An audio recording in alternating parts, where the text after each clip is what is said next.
jingpule berman kasih.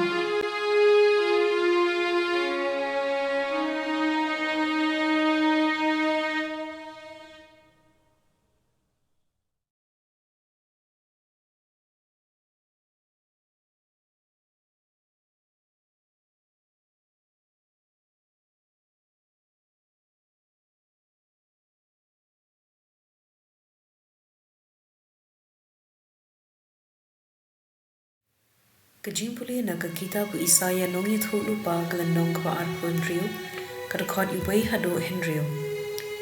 Hakata kasni enrwai hari chuda ya kane kajingrwai.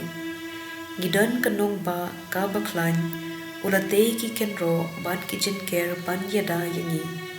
Do Blei ya ki kerdom banrung kajait penriu pahong maka kabanget sneng me ay yaki kajingsu kabajanai.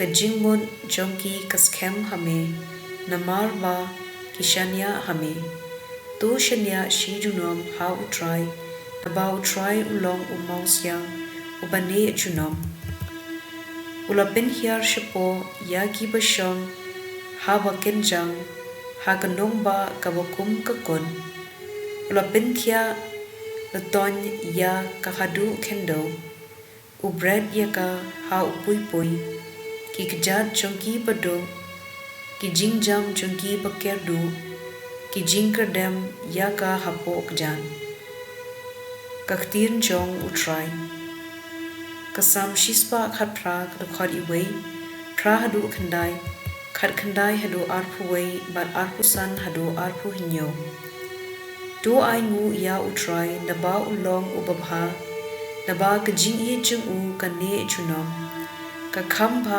kabashanya ha utrai banya kabashanya ha ubriu ka khamba kabashanya ha utrai banya kabashanya ha kisim do Blei hanga ya ki kerdop ka temple nganwan rong ban aingu ya utrai kane ka kerdop utrai tangki bahok kin yo rong naga ngan aingu ya me pamela jubab yanga pamela long unong pen im junga Ngikar pad ya me atrai to pelat im yangi.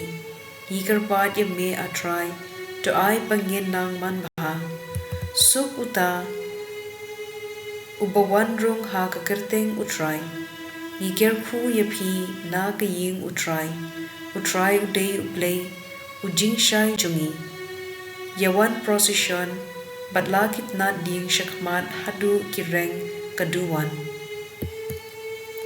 Ka gospel kat kum Matthew buku lenong ka bahinyo ka dukhat arpu wei arpu saw hadu arpu hinyo om kad uba ong hanga ko try unrung ha ka himab neng Henry ki token ki bale ya kamon ukpa jonga namar kata jar ubasngap ya kini ki ktien jonga badu bale ya ki ulong kum ubriu ubasyan ubalate yala ke ying halor umausyang.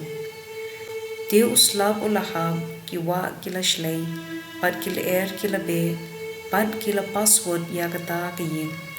Henry kam shem kelon, na marba late ya ka halor umausyang. Jar ubayos ngo ya ki me ktien chunga Henry ubamle ya ki, ulong ubriu ubabi, ubate yala ke ying ha usyam. Deus lab ulaham ki wa kila shlei kila ki password ya kata ki ying ban kala khilem ban kala jot kyaw ka gospel jong utrai